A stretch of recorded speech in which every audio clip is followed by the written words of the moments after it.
à chacun et à tous. Que les bénédictions soient, que la lumière engendre toujours la lumière et éternellement la lumière. Bienvenue à notre nouvelle, je vais dire, émission. Voilà, le son c'est bon. Voilà. Bienvenue à notre nouvelle émission sur la chaîne Eusèbe Awandino. Je suis Eusèbe Awandino, je suis instructeur spirituel.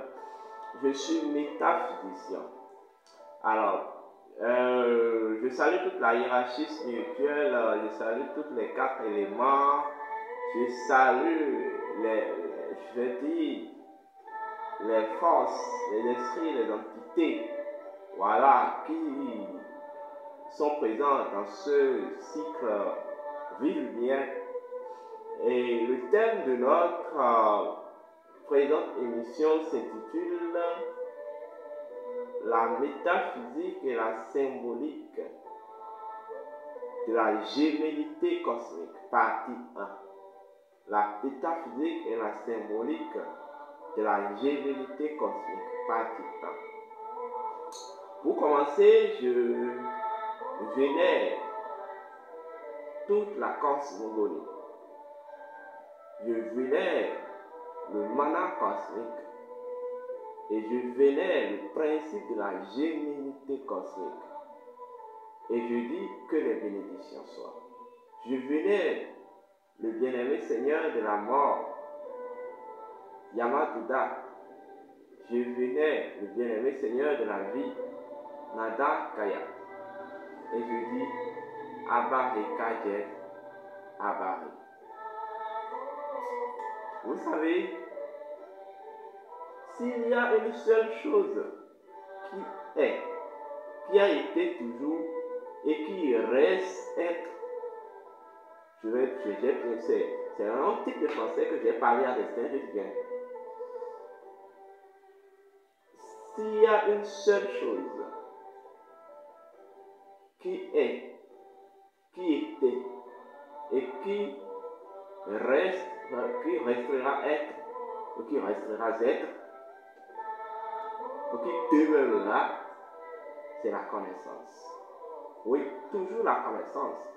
Parce qu'en réalité, quand nous parlons de la connaissance, vous ne savez pas vraiment ce que c'est que la connaissance. Mais la connaissance, je veux dire, c'est en fait la fonction phénoménale de Dieu. C'est la fonction phénoménale de l'océan de vie.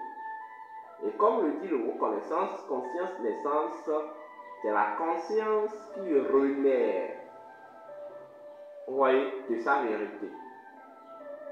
La connaissance est la renaissance de la conscience, ou la renaissance, ou le renouvellement de la conscience, ou le renouvellement de la spiritualisation par la vérité. C'est tout simplement ce que c'est que la connaissance. Et quand Jésus dit, quand Jésus dit, vous n'êtes pas de ce monde, mais vous êtes dans ce monde, vous n'êtes pas de ce monde. En réalité, vous êtes venus dans ce monde pour réactualiser la mémoire, votre mémoire de la connaissance véritable. C'est ça en réalité. En fait, c'est ça. Parce que nous sommes des êtres qui se rajeunissent. Donc, nous sommes des êtres qui se rajeunissent, mais nous sommes nous-mêmes en tant qu'êtres, nous sommes des consciences.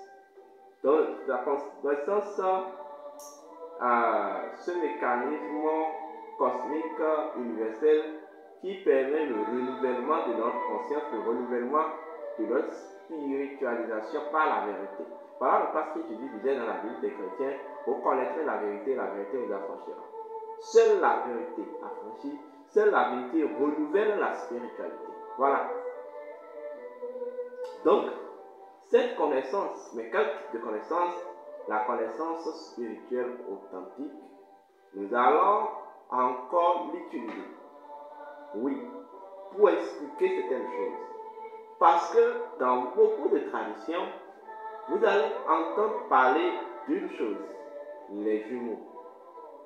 Et on dit, oui, les jumeaux sont des divinités, des divinités à part entière qu'il faut adorer. Mais peu de ces traditionalistes parviennent vraiment à décoder, vous voyez, la dimension métaphysique des jumeaux. Je te propose de commencer cette saga de connaissances ce jour. Je me propose de vous faire voyager dans l'empire de la connaissance spirituelle authentique et de vous expliquer ce que c'est que les jumeaux. Mais pour commencer, nous allons expliquer ce que c'est que la géminité cosmique. Vous savez, dans l'arène de la fonction première entière de l'englobant tout, quand je parle de la fonction première entière, il s'agit de la matrice, il s'agit de la nature qui est encore au cœur de l'englobant tout. Donc, dans les arènes mécaniques, dans les arènes voilà, dans les arènes organiques, je vais dire, dans les arènes mécaniques de la fonction première entière de l'englobant tout, il y a deux grandes astres ou deux grandes dimensions qui déterminent la structure, qui déterminent le mode fonctionnel, qui détermine même le principe des choses. Il y a deux grandes lois. Il s'agit de la loi de l'unité et la loi de la géminité. Donc, je vais dire la loi de la dualité. En réalité, c'est quoi une loi? Une loi, puisque en réalité il existe un principe, une loi, des principes, des lois. La loi, elle n'est que, je dis, la fonction dynamique d'un principe. C'est le principe dans sa pratique. C'est le principe en mouvement. Une loi n'est qu'un principe en mouvement. Une loi n'est que, en fait, l'énonciation. N'est que l'énonciation symbolique de l'éthique que cache un principe. Donc, toute loi est issue forcément d'un principe ou de son principe premier. Est-ce que vous comprenez? Lorsque nous prenons l'unité et la dualité, c'est des principes, mais c'est en même temps des lois. Comme j'ai coutume de vous le dire, au commencement, l'englobant tout est et demeure la totalité de tout. La totalité de tout ce qui est. Voilà le code de l'unité. Mais au-delà de ça, l'englobant tout en tant que totalité de tout a ce qu'on appelle la mémoire. A ce qu'on appelle la mémoire. Et en fait, l'englobant tout en tant que totalité de tout interagit par mémoire. Parce qu'en réalité, c'est la mémoire que nous appelons le principe capacitaire. Donc l'englobant tout interagit par mémoire. Donc, la mémoire rend la totalité de tout qui est l'englobant, et la totalité de tout, l'englobant tout en tant que totalité de tout, capable d'interagir avec lui-même. Je reprends. La mémoire accorde à l'englobant tout en tant que totalité de tout l'interaction avec lui-même. Lorsque vous remontez dans les mythes et légendes de l'Égypte antique, vous allez constater qu'on a dit dans l'océan primordial ou dans le monde, c'est Atum qui est la première divinité apparue. Et Atum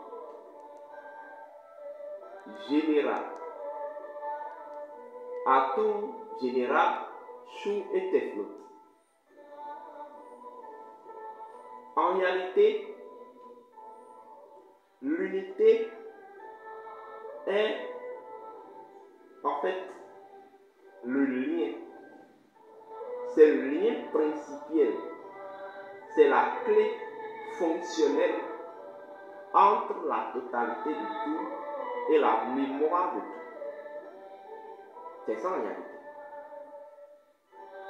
Autrement dit, lorsqu'on dissocie ou lorsqu'on enlève l'unité dans la relation ou lorsqu'on enlève l'unité entre, je vais dire, la totalité de tout et la mémoire de tout, le tout perd sa relation ou les deux choses perdent la paix de relation. Donc c'est l'unité qui engendre la relation. C'est l'unité qui est la relation. C'est l'unité qui est le lien véritable entre la totalité de tout, de l'englobant tout, et la mémoire de tout. La mémoire primordiale de tout. Voilà pourquoi on a dit que Atum est apparu dans le monde. On a dit, en réalité, on continue, c'est pas sa propre magie. En fait, et la première attitude de l'unité, c'est l'innocence. La première expression de l'unité, c'est l'innocence. La seconde expression de l'unité, c'est la volonté. La troisième expression de l'unité, c'est la détermination. Donc, en réalité, l'unité est ce principe-là, vous voyez, qui maintient l'action de l'innocence entre la mémoire de tout et entre la mémoire de tout et la totalité de tout en tant qu'englobant tout. C'est cette unité qu'on appelle le Dieu Atum. Mais en même temps, l'unité, c'est la conscience, c'est la pleine conscience. Seule l'unité permet de se recouvrir de sa pleine conscience. Donc, je vais dire, c'est l'unité qui est la conscience entre la totalité du tout et la mémoire du tout. C'est ça en réalité. C'est comme nous prenons, voilà, donc c'est ça. Voilà. Maintenant, l'unité, à travers l'unité, la totalité de tout et la mémoire de tout doivent vivre leur expérience d'expansion. Et c'est là qu'est apparue la dualité. C'est l'unité qui engendre la dualité. C'est la conscience qui engendre, en fait, le champ dynamique. Seule l'unité, seule la conscience engendre le champ dynamique. Or, la dualité est la première version du champ dynamique cosmique. Le dynamisme commence par le 2. Le 2 pour la dualité est la première version du dynamisme. Voilà pourquoi dans la numérologie, on dit que le dynamisme est lié au nombre 5, mais le nombre 5, le 2 est opposé au 5. Vous comprenez? En fait, le 2, c'est le dynamisme dans sa pure essence, dans sa première nature. En fait, le dynamisme en tant que champ, en tant que structure. Donc, la dualité est en même temps la projection de l'unité. Mais au-delà, quelle soit la projection de l'unité, le dynamisme et la dualité est l'expression, la manifestation première, vous voyez, de la totalité de tout et de la mémoire de tout par l'unité. C'est ça que nous appelons le Verbe qui s'est fait chair. Le premier secret de la gémellité. Donc, quand on dit Dieu créa le ciel et la terre, en fait, la gémellité cosmique est en réalité la projection. En fait, la gémellité cosmique suppose et stipule que tout, dans son essence d'être, procède l'unité. Ou procède l'unité. Et cette unité est censée, en fait, manifester deux grands agrégats de l'englobant tout, à travers le tout. Et ces deux grands agrégats, il s'agit bien de la totalité du tout, que j'appelle le Verbe, et de la mémoire de tout, qu'on va appeler, qu'ils ont appelé de façon mythique, la chair. Donc quand on dit le Verbe qui s'est fait chair, c'est l'énonciation de la gémellité cosmique. C'est en réalité la première manifestation de ces deux grands agrégats par l'unité. Voilà même le pouvoir dans plusieurs mythes des jumeaux, c'est toujours l'unité qui engendre la gémellité. Ça, c'est le comprenez. C'est toujours l'unité qui engendre la gémellité. Donc, en réalité, la gémellité n'est que, en fait, un courant d'équilibre de l'unité. La gémellité n'est qu'un courant d'équilibre de l'unité. Il ne peut pas avoir équilibre, on ne peut pas avoir courant d'équilibre pour l'unité sans gémellité. Et ça, si vous comprenez, c'est pas possible. C'est pas du tout possible. Et quand vous remontez, vous entendez, on parle de Shu Teflot, on parle de Geb-Nut, on parle de Osiris-Isis, on parle de Nephthys et de Seth. La gémellité, comme le dit les principes spirituels, c'est la conciliation d'une énergie faisant l'expérience, c'est la conciliation d'une énergie identiquement unique, mais faisant l'expérience,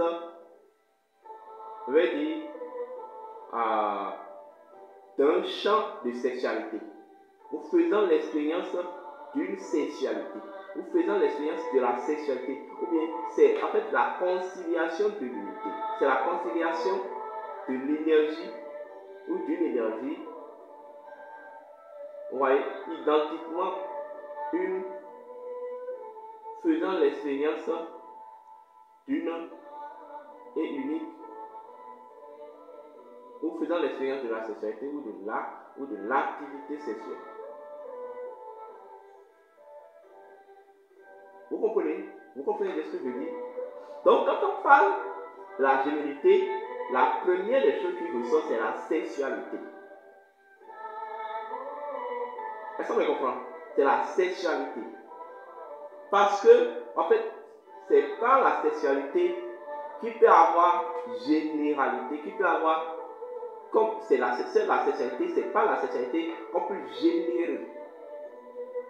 Or, l'autre pan de la chose est que la gémellité génère en premier niveau la conscience. La conscience étant, même à l'essence, étant préexistence à l'unité, à travers la gémellité, en fait c'est la gémellité ou la dualité qui engendre, qui génère, voilà, l'unité de qui génère la conscience de l'unité. Puisque, en fait, l'unité, ou je vais dire la dualité ou la gémellité, à travers l'unité, ou bien je vais dire la totalité de tout et la mémoire de tout, à travers l'unité, se sont manifestés, c'est ça la gémellité. Est-ce qu'on me comprend? C'est ça la gémellité. Donc la gémellité est la manifestation de la totalité de tout et de la mémoire de tout à travers ou par l'unité. Maintenant, le même unité ou le même unité poursuit son expérience et doit maintenant en fait, faire l'expérience de conscience. Donc c'est cette gémellité-là qui génère, c'est cette gémellité qui génère la conscience de l'unité. Et c'est par la conscience que la création peut être vraiment possible. La manifestation première de la conscience de l'unité, eh bien oui, c'est bel et bien la conscience. Et c'est seule la conscience génère cette vérité, cette réalité. C'est ça que vous me comprenez. Ça, je ne sais pas si vous me comprenez. Donc, en fait, la gémellité, que ce soit dans le sens cosmique ou dans le sens universel, est en tout, est partout, et représente même le code de tout. Le code fonctionnel de tout. Parce que, en fait, comme on a pu le dire, le tout est créé par un englobant tout, mais il ne peut pas avoir création sans conscience, il ne peut pas avoir conscience sans gémellité, il ne peut pas avoir gémellité sans en fait, l'envie de l'unité à manifester la totalité de tout et la mémoire de tout. Je vous remercie, nous allons vous revenir dans les prochaines fois et poursuivre notre thème. Ce n'est qu'une première partie. Merci beaucoup. Je vous demande de vous abonner à notre chaîne YouTube et cliquez les notifications, je vais dire la touche notification. Merci, que les bénédictions soient.